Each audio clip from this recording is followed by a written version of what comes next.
In the name of the Father, and of the Son, and of the Holy Spirit. Amen. The grace of our Lord Jesus Christ and the love of God and the communion of the Holy Spirit be with you all. And with your spirit. Good morning, sisters and brothers. Magandang umaga po sa inyong lahat. Naimbag nga bigat, aldaw kada kayo amamin. Today we celebrate the feast of Santo Niño. We now prepare ourselves to celebrate the sacred mysteries by acknowledging our sins, and so prepare ourselves to celebrate the sacred mysteries. I confess to Almighty God and to you, my brothers and sisters, that I have greatly sinned in my thoughts and in my words, in what I have done and in what I have failed to do, through my fault, through my most grievous fault. Therefore I ask Blessed Mary, ever Virgin, all the angels and saints, and you, my brothers and sisters, to pray for me to the Lord our God. May Almighty God have mercy on us, forgive us our sins, and bring us to everlasting life. Amen. Amen. Lord, have mercy. Lord, have mercy. Christ, have mercy. Christ, have mercy. Lord, have mercy. Lord, have mercy. Glory to God in the highest.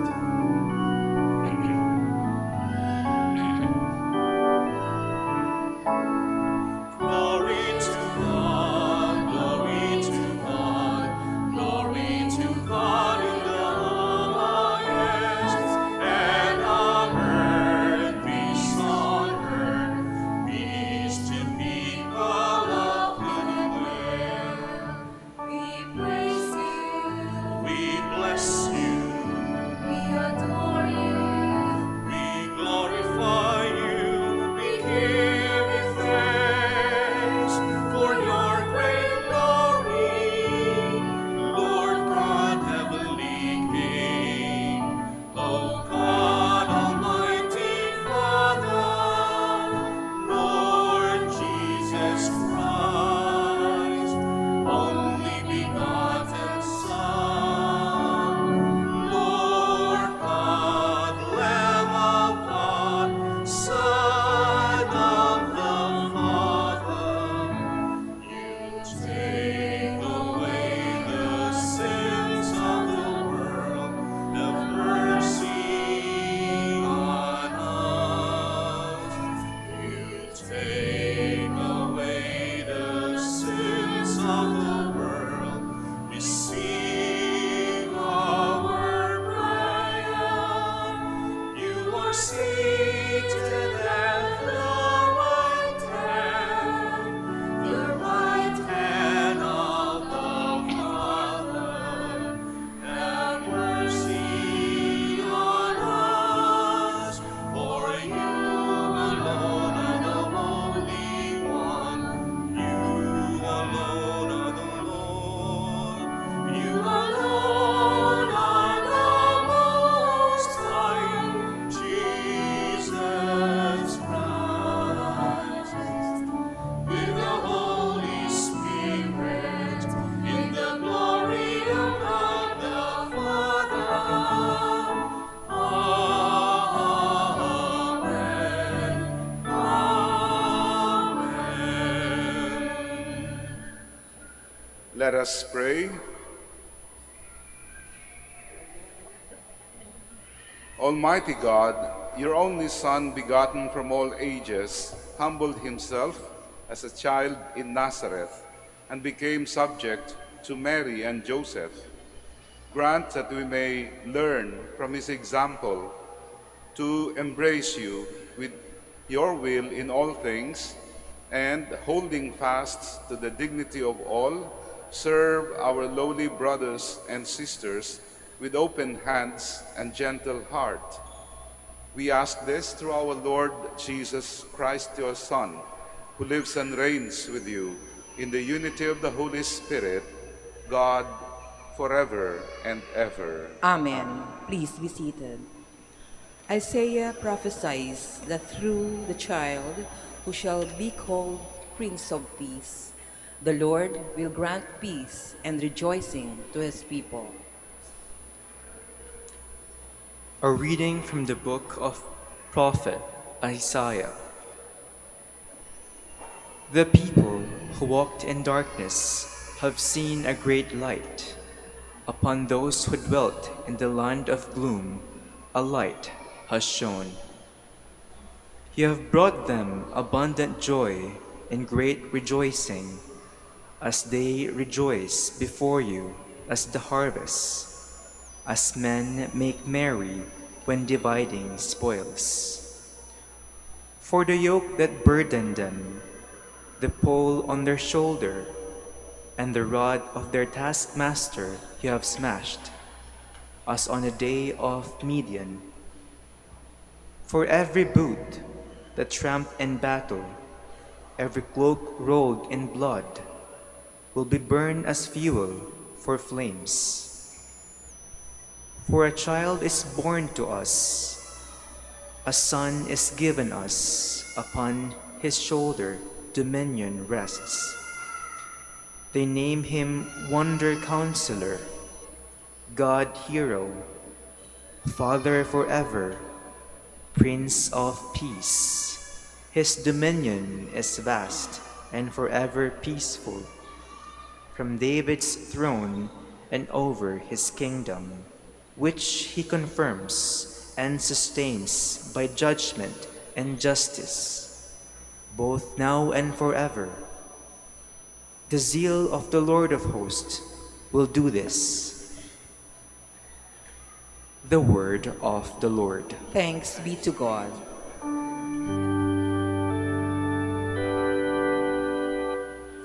The Lord is King, let the many hearts be glad. The Lord is King, let the many isles be glad. Sing to the Lord a new song, for he has done wondrous deeds. His right hand has won victory for his holy arm. The Lord is King, let the many isles be glad. The Lord has made his salvation known. In the sight of the nations, he has revealed his justice. He has remembered his kindness and his faithfulness toward the house of Israel. The Lord is King, let the many isles be glad. All the ends of the earth have seen the salvation by our God. Sing joyfully to the Lord, all you lands. Break into song, sing praise. The Lord is King, let the many isles be glad. Sing praise to the Lord with the harp and melodious song, with trumpets and the sound of the horn. Sing joyfully before the King, the Lord. The Lord is King, let the many isles be glad. God loves us and has made us his adopted children in Christ. Paul reminds us to live up to our dignity by leading a holy and blameless life.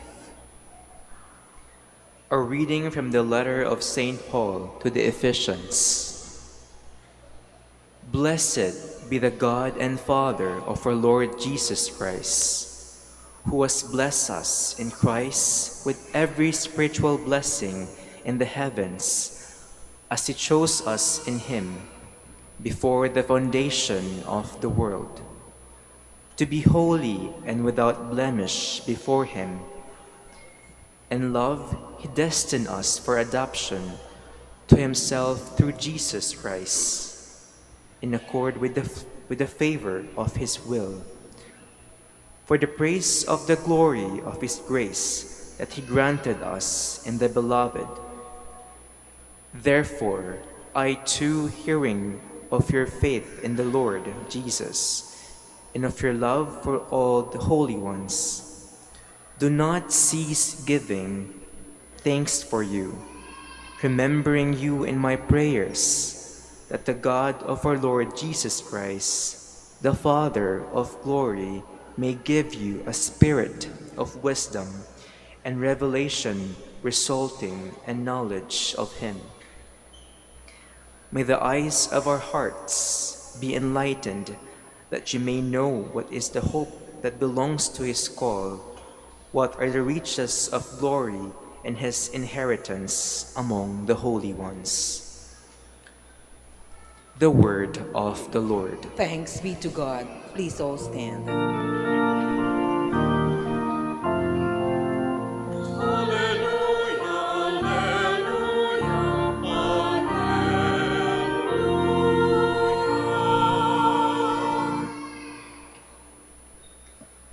The Word became flesh and made His dwelling among us.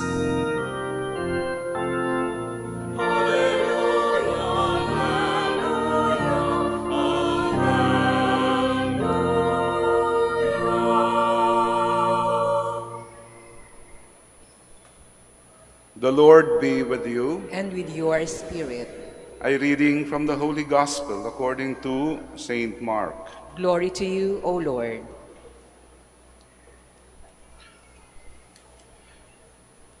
People were bringing children to Jesus that He might touch them, but the disciples rebuked them. When Jesus saw this, He became indignant and said to them, "Let the children come to me. Do not prevent them, for the kingdom of God belongs to such as these. Amen, I say to you, whoever does not accept the kingdom of God like a child will not enter it." Then He embraced the children and blessed them, placing His hands on them. Sisters and brothers, the Gospel of the Lord. Praise to you, Lord Jesus Christ. Please be seated. Maligayang pagdating po dito sa Minor Basilica ng Our Lady of the Rosary of Manaoag. Ipinagdiriwang natin ngayon sa araw na ito ang kapistahan ng Santo Niño. Piyesta ng Santo Niño itong ikatlong linggo sa buwan ng Enero. Ang Santo Niño ay siyang simbolo sa umpisa ng ng Kristyanismo dito sa Pilipinas. Mahigit 500 years na ang nakalipas.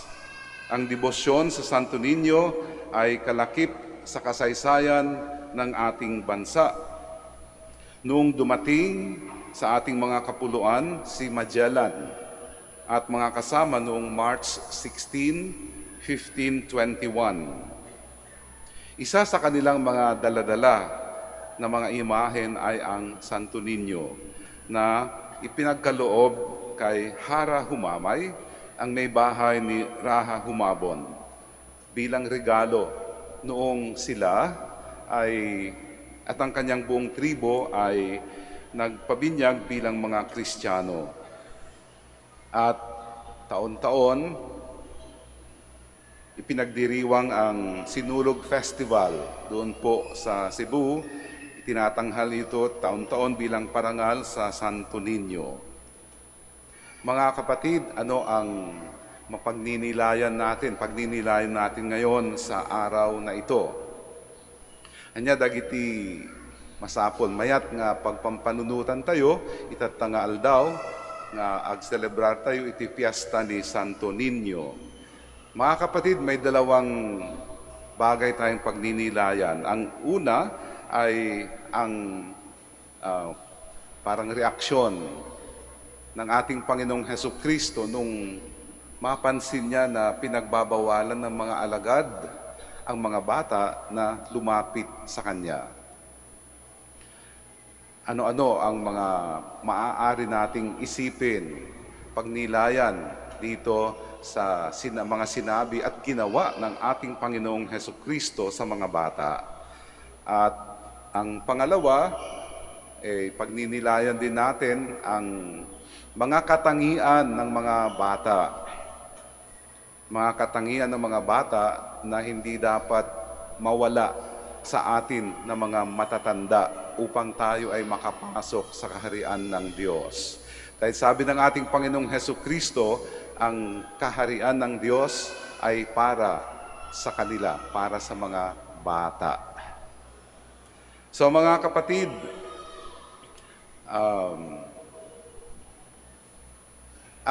may mga bata, ang mga magulang na gustong ilapit kay Jesus ang kanilang mga anak.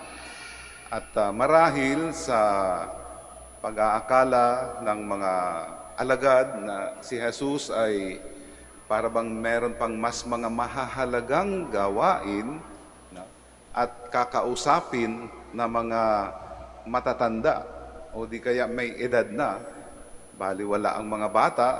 Tandaan po natin sa kultura nila noong panahon, mga babae at mga bata ay parang walang boses, walang karapatan na makipag-usap sa mga mahahalagang bagay. Pero ginawa ito ng kinuha ng ating Panginoong Hesukristo itong pagkakataon na ito upang ipakita, itampok ang mga bata at mula sa kanila may mga matututunan tayo na mga matatanda. He became indignant when he noticed that the disciples were preventing the children from approaching him. Sa Ilocano, nakaunget ni Jesus, hindi makita na nga pinagbabawalan da, tagiti ubing nga masideg ken kuana. Ano ang kanyang sinabi? Let them come to me. Do not prevent them. So, itong reaksyon ng ating Panginoong Hesukristo sa ginawa ng mga alagad, nagalit si Jesus. Nakaunget. Ngayon, sa ating sitwasyon, mga magulang, isa sa mga dapat ninyong gawin ay ilapit ang inyong mga anak sa Diyos. Huwag nyo silang ilayo. Huwag nyo silang pagbawalan na lumapit sa Diyos. Dahil kapag ginawa ninyo yan, magagalit ang Diyos. Makaunget ti Diyos, ni Apo Diyos, no iyadayuyo dagiti anak yo kadagit iti Diyos. Yeah. Kapag hindi natin inilalapit ang mga bata sa Diyos, sa makatuwid, isa sa inyong mga responsibilidad, ilapit sila, dalhin sila sa Diyos. Kaya nga, mga kapatid, etong ebanghelyo na ito yung binabasa sa Liturgy of Baptism. Kapag may binibinyag ang bata, ito yung ebanghelyo na binabasa. Sinasabi in particular ng ating Panginoong Hesukristo, do not prevent them from approaching me. Bring them to me. Ilapit ninyo sila sa akin. Kaya may sense, mga kapatid, yung ginagawa natin na pinabibinyagan ang mga bata, mga bagong silang, mga bata, no? Para mabendisyonan ng ating Panginoong Diyos. Sa ibang mga Christian denominations, ang pagpapabinyag sa mga bata ay ginagawa kapag sabi, meron ng sariling o pwede na magdesisyon yung bata, yung tao, para sa kanyang sarili. No? Siguro, maganda yon, pero tayo na mga Katoliko, ito yung isa sa mga pinagbabasehan natin. Ilapit natin ang mga bata kay Jesus, sa Diyos. Ito ang gusto ng Diyos. So, sa mga magulang na pinagbabawalan ang kanilang mga anak na lumapit sa Diyos, mag-ingat po kayo. Magagalit ang Diyos sa inyo. Dapat ang mga bata, mga magulang, turuan ninyo sila na lumapit. Ituro ninyo sa kanila kung sino ang Diyos upang makilala at malapitan nila. Turuan niyo silang magdasal. Kwentuhan ninyo sila tungkol kay Jesus, tungkol sa Diyos. At etong paglapit, daytoy panangya si Degyo, kadagiti ubing iti Diyos. Ket saan lang nga dayjay ubbaan nyo, ipan nyo isuda kan kuana, hindi lamang yung ilapit ninyo sa Diyos o dalhin sa simbahan, pabinyagan ang inyong mga anak, meron pang mas malalim na ibig sabihin o dapat ninyong gawin. Ano yun? Yun nga, turuan, disiplinahin ninyo ang mga bata. Turuan at disiplinahin sila habang sila ay mga bata. Kasi ayon sa Kawikaan, Proverbs chapter 22, verse 6, train up a child in the way he should go. Even when he is old, he will not depart from it. Sa Ilocano, irwam mo iti ubing, iti umno adalan, ket uray inton lumakayen dinanto panawan. So habang mga bata pa sila, turuan sila kung ano ang dapat nilang gawin, anong direksyon patungo sa Diyos sila. May isang pagkakataon, narinig ko yung aking pamangkin na may anak na elementary. Parang nagrereklamo siya doon sa kanyang post sa Facebook. Ang sabi niya, ano ba naman to? Itong bata na ang nasusunod kung ano ang dapat panuurin. Di nag-message ako sa kanya, hindi pwede yan. Dapat ikaw na magulang, dahil ikaw ang nakakaalam kung ano ang dapat na panuurin ng bata, kung ano ang dapat niyang iwasan at hindi dapat mapanood, ikaw na magulang ang dapat na magturo sa kanya. Hindi siya ang masusunod, kundi ikaw na magulang. Dahil aminin natin, hindi pa alam masyado ng mga bata at hindi pa nila masyadong naiintindihan mga bagay-bagay. Lalong-lalo na yung mga napapanood sa television o di kaya yung mga sa cellphone. Kaya napakadelikado yung inyong ginagawa na binibigyan ng cellphone yung bata para lamang tumahimik at hindi gagala, bigyan ng cellphone. Ayan.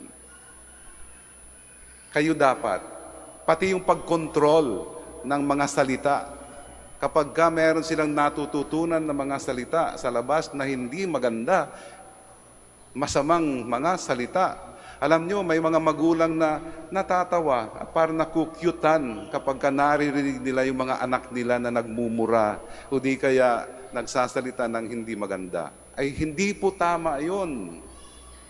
Magulang, kayo ang dapat na mag-correct. Iwasto ninyo, turuan ninyo ang mga bata. So mga bata, huwag kayong magreklamo kapag kayo ay dinidisiplina ng inyong mga magulang. Dahil ito ay para din sa inyong kapakanan. Dahil ang inyong mga magulang, sila ang nakakaalam kung ano ang mabuti para sa inyo. At meron pang isang nais kong i-share sa inyo na basa ko habang naghahanda ako para dito sa homily na ito. Ang sabi, children are great imitators. So, give them something great to imitate. Ang mga bata, dagiti ubing kano, naglaing da nga ag tulad. So, pansinin ninyo, dagiti anak yo, no kasano ti panagwidawid ti imayo, no magna kayo, tuladen da dayta. Anyat aramiden nyo, ag-make up kayo, kas jaymet, ti aramiden dayta, anak yung nga babae. Delikado, no? Di anak yung nga lalaki, ti agtulad kayong ag-make up. So, dagiti kas jay, nga.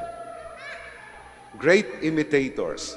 Kaya, bigyan sila ng great person to be imitated. At sino? Walang iba, kundi ang ating Panginoong Diyos, si Jesus. Kaya ang sabi niya sa Kanya, huwag niyo silang ilayo, o ilapit ninyo sa akin ang mga bata. And then, pagkatapos nun, ano ang Kanyang ginawa? Ang ginawa ng ating Panginoong Hesukristo, napakagandang pagmasdan, pakinggan kung ano yung ginawa niya. He embraced them, blessed them, and placing His hands on them. Ayun yung ginawa ng ating Panginoong Hesukristo nung lumapit na yung mga bata sa Kanya. Sa Ilocano, nagmayat nga denggen, dayjay inaramid. Day translation niya, dahito nga inaramid ni Jesus. Anya dayjay inaramid na. Kalpasan na, sinaklot na dagiti ubing. Ket impatay na, tiima na, ititunggal may sa kadakwada, sana binindisyonan ida. O ano pa, yung para bang mas magandang dulot na ito na may bibigay kapag inilapit natin ang mga bata kay Jesus, sa Diyos. Sinaklot na, impatay na ti ima na kadakwada, sana binindisyonan ida. O nakakainggit, kasi yan ang gagawin ng Diyos kapag ilalapit natin sila sa Kanya. Sa ikalawang parte naman ng ating pagninilayan ay kung ano-ano yung mga katangian ng mga bata na kinakailangang hindi mawala sa atin ng mga matatanda. Tingnan, pagmasdan natin yung mga bata. No? At marahil narinig na ninyo itong mga bagay-bagay na ito. Lagi siguro kapag fiesta ng Santo Niño na kung saan itinatampok ang mga bata, ito ang mga sinasabi. Unang-una, ang dependence ng mga bata sa kanilang mga magulang. Kaya nga, mga magulang, kayo yung soul o provider sa mga bata, sa inyong mga anak. Kaya alam nila yon, they are dependent on you. Nagtitiwala sila sa inyo. Agtalekda kada kayo iti amin nga masapul da. Kailangan ng mga bata, kayo ng mga magulang, pagkain, seguridad, tirahan, edukasyon, everything. Kapag bagong panganak, hindi pa kayang lumakad ang bata, kaya kinakailangang kargahin. Di ba? Alam ng mga bata yan. They are dependent on you. At yan, ang dapat na meron sa atin, yung katangian na yan in our relation with God. Dapat makilala natin, malaman natin that without God, we are nothing. And then the second one is humility, pagpapakumbaba. Kung alam ng bata na dependent siya sa kanyang mga magulang, ay magpapakumbaba yun. No? Hindi siya maaaring para bang magmayabang na kaya kong mabuhay na wala kayo. No, di ba? Hindi pwedeng sabihin ng bata yun dahil alam niya, kayo ang nagkakaloob, nagbibigay sa kanya ng lahat ng kanyang pangangailangan. Gayon din sa ating relasyon sa Diyos. Dapat tayo ay marunong magpakumbaba. Kahit na meron tayong mga kakayahan, kahit na meron tayong posisyon na mataas sa lipunan o kung saan man, dapat makilala pa rin natin o marunong pa rin tayong magpakumbaba sa harapan ng Diyos. And then, yung pangatlo ay ang pagiging masunurin, obedience to God. Panagtulnog, wenno panagtudyo, iti panagayat ti Diyos kadatayo. Magkakasunod yun. No? Dahil alam natin, we are dependent on God, tayo'y marunong magpakumbaba at marunong sumunod sa kanyang mga kagustuhan para sa atin. Dahil alam o dapat nating malaman na ang plano, ang gusto ng Diyos ay yung para sa ating kabutihan.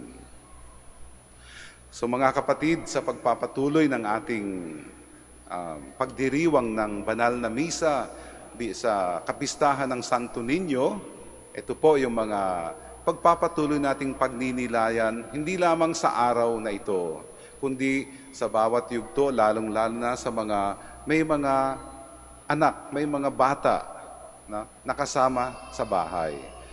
Huwag po ninyong kalilimutan ang inyong responsibilidad. Ilapit ninyo ang mga bata sa Diyos. And then on our part, huwag po nating hayaan na mawala itong mga katangian ng mga bata on our dependence on God, humility, and obedience to God. Magsitayo na po ang lahat.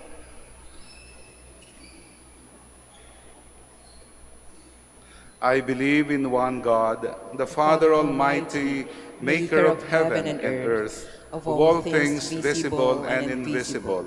I believe in one Lord Jesus Christ, the only begotten Son of God, born of the Father before all ages, God from God, light from light, true God from true God, begotten, not made, consubstantial with the Father. Through him all things were made. For us men and for our salvation, he came down from heaven. And for our sake, he was crucified under Pontius Pilate. He suffered death and was buried, and rose again on the third day in accordance with the Scriptures. He ascended into heaven and is seated at the right hand of the Father. He will come again in glory to judge the living and the dead, and his kingdom will have no end. I believe in the Holy Spirit, the Lord, the the giver of life, who who proceeds from the Father and the Son, who with the Father and the Son is adored and glorified, who has spoken through the prophets. I believe in one holy, Catholic, and Apostolic Church. I confess one baptism for the forgiveness of sins, and I look forward to the resurrection of the dead and the life of the world to come. Amen. The Holy Child reminds us of God's power at work in our humility and weakness. Let us pray with confidence to the Father, for we are all his children, and let us say, listen to the prayers of your children, Father. Listen to the prayers of your children, Father. May the Pope, bishops, priests, and all religious always aspire for the gospel values of love, humility, and service, rather than power and influence. We pray. May our civil and political leaders become fully convinced that true greatness is attained through service and care, especially for the weak and those who have less in life. We pray. Listen to the prayers of your children, Father. May the poor, the marginalized, and the victims of violence in our society derive strength from the conviction that they have a special place in Jesus' heart. We pray. Listen to the prayers of your children, Father. May our devotion to the Santo Niño help us grow in wisdom and grace before God, keep the spirit of a child, and live with our brothers and sisters in openness, freedom, and friendship. Friendship, we pray. Listen to the prayers of your children, Father. May the Lord welcome into paradise our departed loved ones. We pray. Listen to the prayers of your children, Father. Let us pray for the urgent concerns of our community and our personal intentions. We pray. Listen to the prayers of your children, Father. Heavenly Father, listen to our prayers. Give us the courage to do your will so that we may be worthy to share the eternal happiness of your kingdom.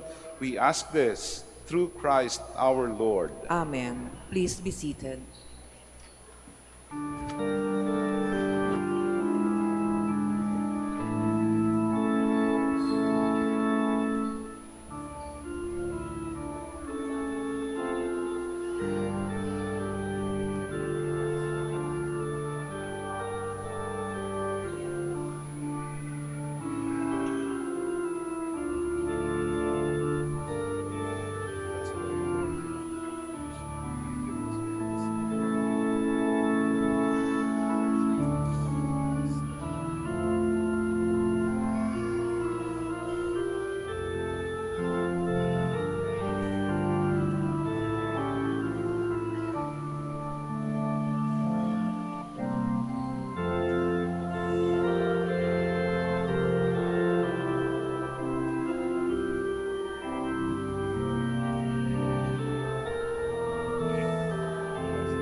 Please all stand.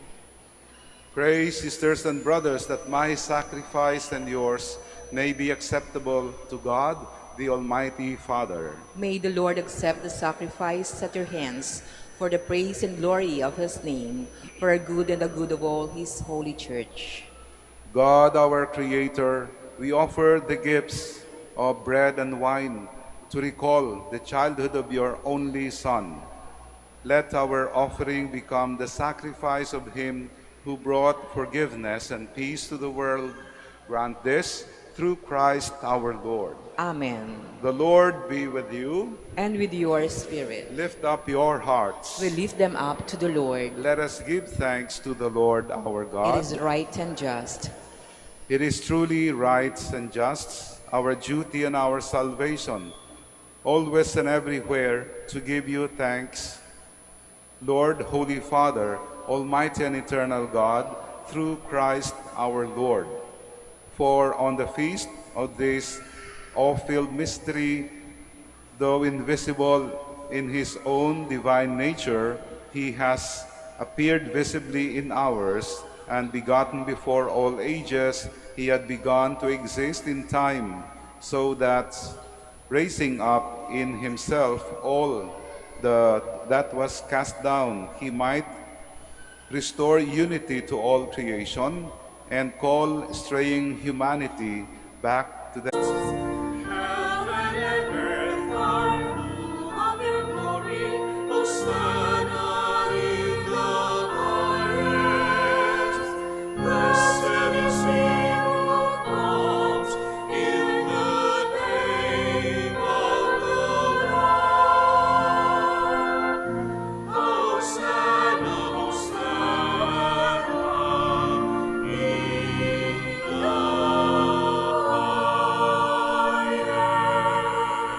Please kneel. You are indeed holy, O Lord, the fount of all holiness. Make holy, therefore, these gifts, we pray, by sending down your Spirit upon them like the dewfall, so that they may become for us the body and blood of our Lord Jesus Christ. At the time he was betrayed and entered willingly into his passion, he took bread and giving thanks, broke it and gave it to his disciples, saying, "Take this, all of you, and eat of it. For this is my body, which will be given up for you."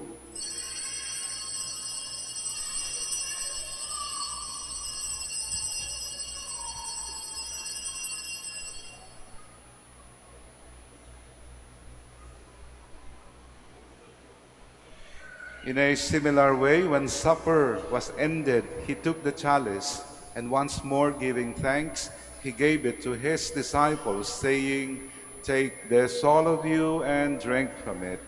For this is the chalice of my blood, the blood of the new and eternal covenant, which will be poured out for you and for many for the forgiveness of sins. Do this in memory of me."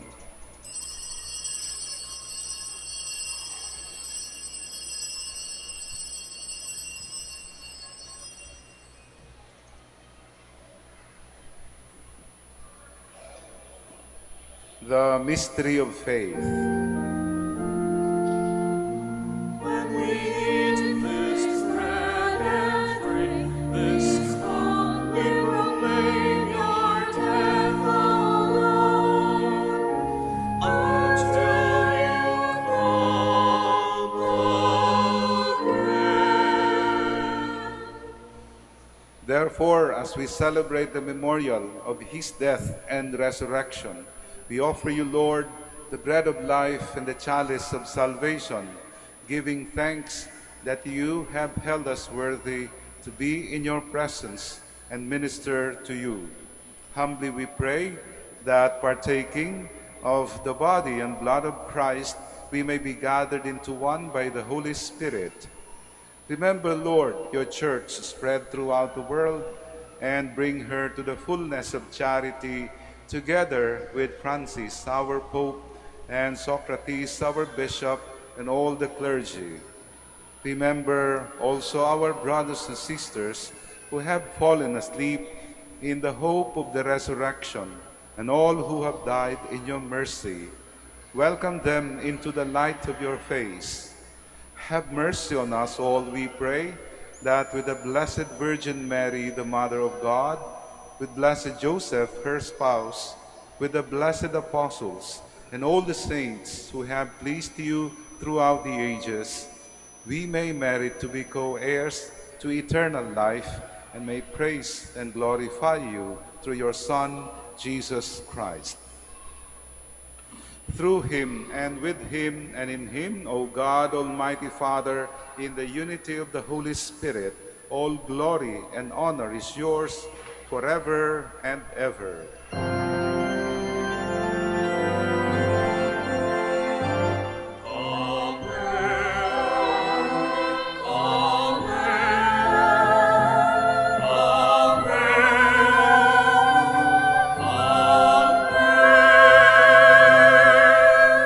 Please all stand. At the Savior's command and formed by divine teaching, we dare to say,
Deliver us, Lord, we pray, from every evil. Graciously grant peace in our days, that by the help of your mercy we may be always free from sin and safe from all distress, as we await the blessed hope and the coming of our Savior, Jesus Christ. now and forever. Lord Jesus Christ, who said to your apostles, "Peace I leave you, my peace I give you," look not on our sins, but on the faith of your church, and graciously grant her peace and unity in accordance with your will, who live and reign forever and ever. Amen. The peace of the Lord be with you always. And with your spirit. Let us offer each other the sign of peace. Peace be with you. Peace. Peace be with you.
Please kneel.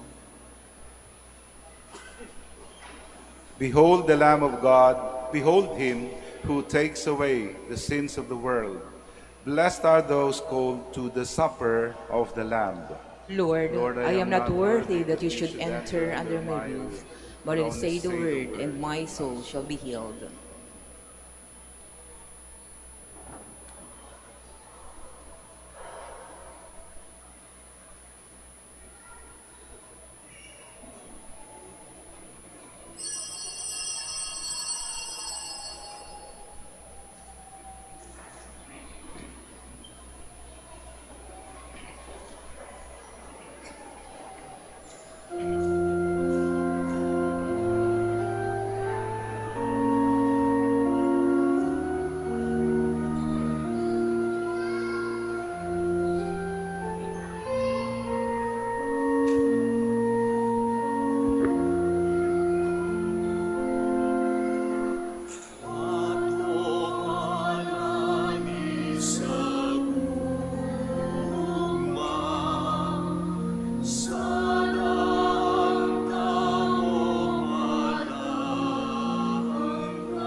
Let us pray. Please all stand. Loving Father, you have nourished us at the banquet in honor of the child born of the Virgin. We pray that we may advance in wisdom and grow daily in faith and works of love, so that we may find favor in your sight. Grant this through Christ our Lord. Amen. Amen. Bago po ang pagbabasbas, nais kong magpasalamat sa inyong lahat na nakiisa sa ating banal na pagdiriwang ngayon sa kapistahan ng Santo Niño. Tandaan po natin, ilapit po natin ang ating mga anak sa Diyos, sa ating Panginoong Hesus, sa pamamagitan ng pagtuturo sa kanila kung ano ang mga nararapat nilang gawin upang sila ay mabuhay na may takot sa Diyos. The Lord be with you. And with your spirit. Bow down for the blessing. May the God of infinite goodness, who by the incarnation of his Son has driven darkness from the world, and by that glorious birth has illumined this most holy day, drive far from you the darkness of vice, and illumine your hearts with the light of virtues. Amen. May God, who willed that the great joy of his Son's saving birth be announced to shepherds by the angel, fill your minds with the gladness he gives, and make you heralds of the gospel. Amen. And may God, who by the incarnation brought together the earthly and heavenly realm, fill you with the gifts of his peace and favor, and make you sharers with the church in heaven. Amen. And may Almighty God bless you, the Father, the Son, and the Holy Spirit. Amen. Amen. Go forth, the Mass is ended. Thanks be to Thanks God. be to God.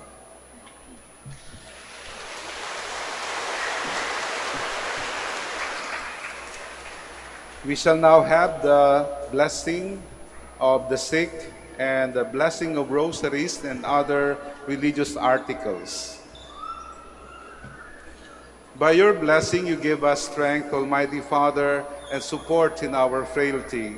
Turn with kindness toward our sick brothers and sisters, free them from all illness, and restore them to good health. Through the intercession of Our Lady of the Rosary of Manaoag, so that in the sure knowledge of your goodness, they will gratefully bless your holy name. We ask this through Christ our Lord. Amen. Amen.